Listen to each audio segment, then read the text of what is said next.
Tomorrow marks 75 years since the end of World War II, when Japan surrendered and fighting stopped in Asia. Among those in the British Indian Army were Gurkha soldiers from Nepal, and Gurkha regiments are still based in Wiltshire today. We took soldier Corporal Kailash, who's based at Bolford, to find out more about his grandfather, who fought at the time.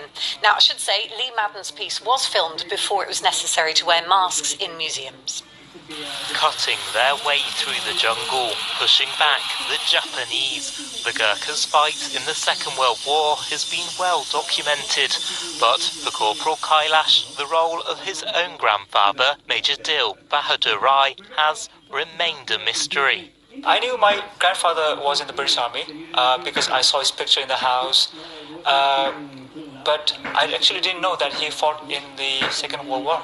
I took Corporal Kailash from his barracks in Bulford to the Gurkha Museum in Winchester.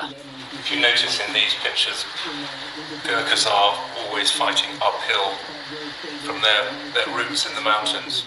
Around 120,000 Gurkhas, like Major Rai, volunteered to fight in the British Indian Army during the conflict. He would have started the Second World War in March 1942 as reinforcements after the Japanese had invaded Burma.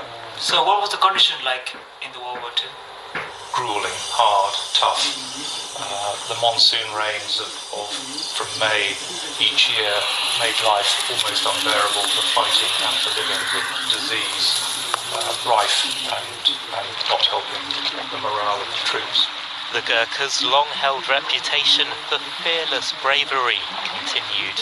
He would have been fighting against a fanatical Japanese army intent on capturing Imphal.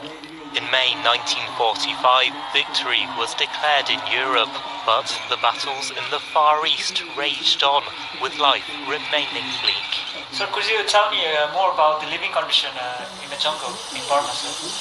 They were always under attack from Japanese, no chance to make proper camps, and they spent the night in slit trenches, so you had to be a particularly hardy, resolute soldier to deal with those conditions. In early August, atomic bombs were dropped in Hiroshima and Nagasaki. On the 15th, Japan surrendered. War was over. So thank you for everything today, sir, and sharing some wonderful stories about my grandfather. Thank you very much, sir. It's been a great pleasure. Major Rai remained in the army for a total of 37 years. His legacy now living on with his grandson, who knows a little more about where he came from. I learned a lot about my grandfather, the history and his service to the British Army. I'd love to share all the information back to my family back in Nepal. Lee Madden, BBC Points West, Winchester. That's nice, isn't it? Now, the Premiership